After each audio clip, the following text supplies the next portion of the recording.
wanted me to become a pianist, maybe, but with reservations, because he always wondered, well, this is not the greatest vocation unless you're the greatest pianist. And at the age of 6, it was hard to tell what was going to happen. I'll tell you a little bit about him. George Alexis Rubissow.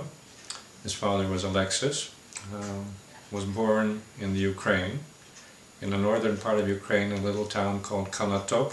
His father was a very well-known surgeon. His mother was Kotlяревский. Kotlяревский was a famous writer a couple of generations before that, who wrote something called the Russian Iliad, or the Ukrainian Iliad. It was a parody on the Tsar, so he got into a lot of trouble because of that book, but he stayed alive, which was good. I owe a lot to my father in terms of his music, and I studied a lot of music and ended up, I think, fairly well with music. I was very happy with it. I think he studied a lot less, and I'm even not sure how he studied the music. I just know that he was extremely creative. My father's father played the cello. Who played the piano? Perhaps the mother or the brother. My father's brother at some point, who was younger than he was. But I know that there was music in the family, and eventually somehow it just erupted into his compositions. In the Ukraine, he must have taken lessons, because his brother, Nicholas, who had the unfortunate fate of my grandfather Awel under the communists at that time, disappeared from life, and the brother was, according to my father, going to be a very talented musician and composer. So he may have taken this over somehow later. How they were trained, I don't have the slightest idea in Russia. All I know is that there was music in the family. It's fantastic, because here he created a music which I think is still unique. His music was electrifying, very impulsive. My father's music is very lugubrious. It goes slowly and it penetrates the soul. The family had to emigrate to Berlin because of the coming of the change in government in Russia at that time. And there were, well, it's funny because we always describe them as there were reds, whites, blacks and greens all fighting each other, just the way they are now in a way, because who knows what's going on there right now. But at that time was a similar thing, and my grandfather had the vision to organize that my father should leave the Ukraine at that point. He was something like 19, maybe 20 years old. He arranged that he should become a commander of a Red Cross train, leaving from Kiev, going to Prague.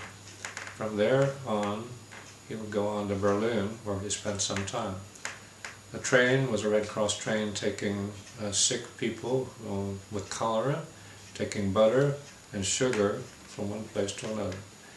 And in Berlin, he did, I know for sure, study with Wilhelm Kempff.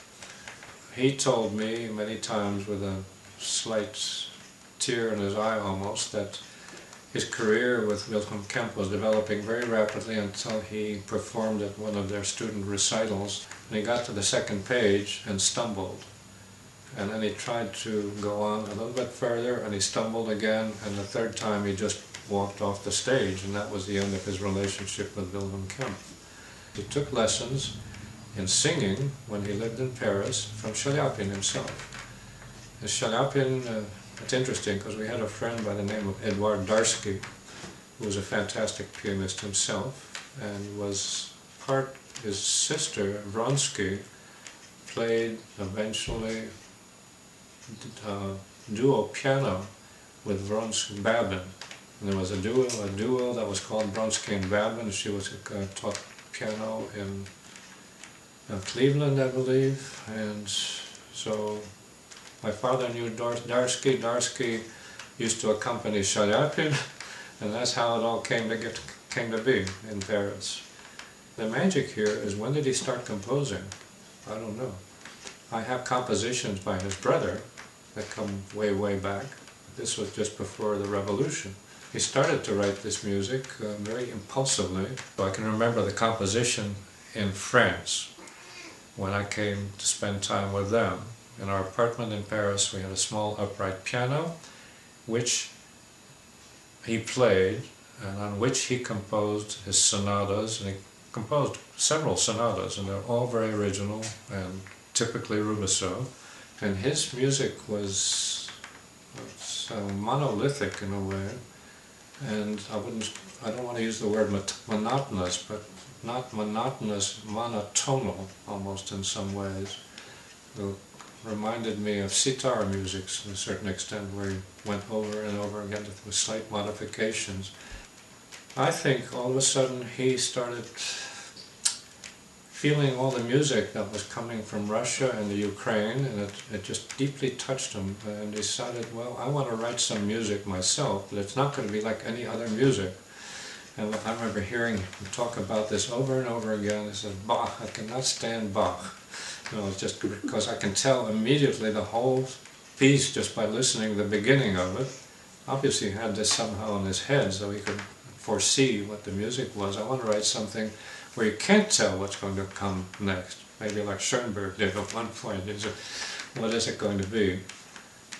A lot of people in Russia know his music, mostly because we knew a lot of people in Russia and we gave them records, and they invariably said, oh my goodness, I can't put this down because after I've listened to it, I keep listening to it over and over again.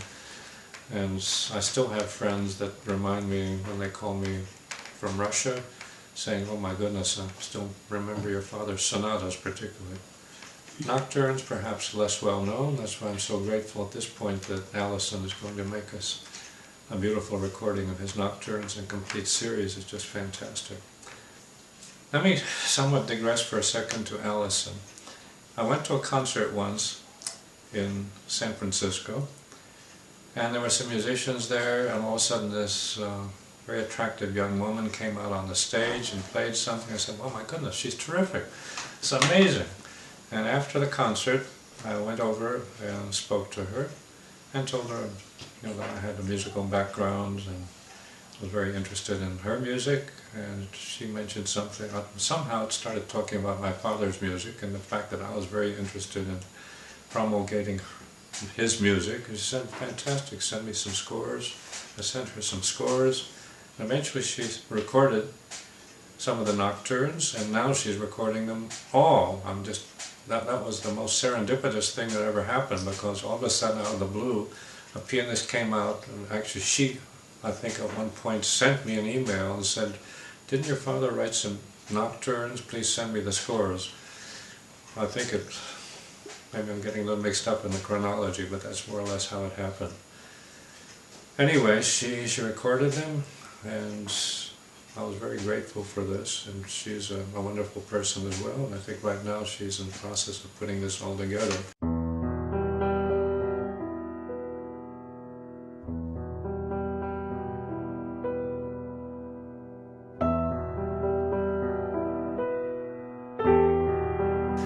And the grand piano behind me was one that was coveted by Vladimir Horowitz at one time, and my father had the foresight of outbidding him for the piano. Beautiful piano, and I grew up on that piano.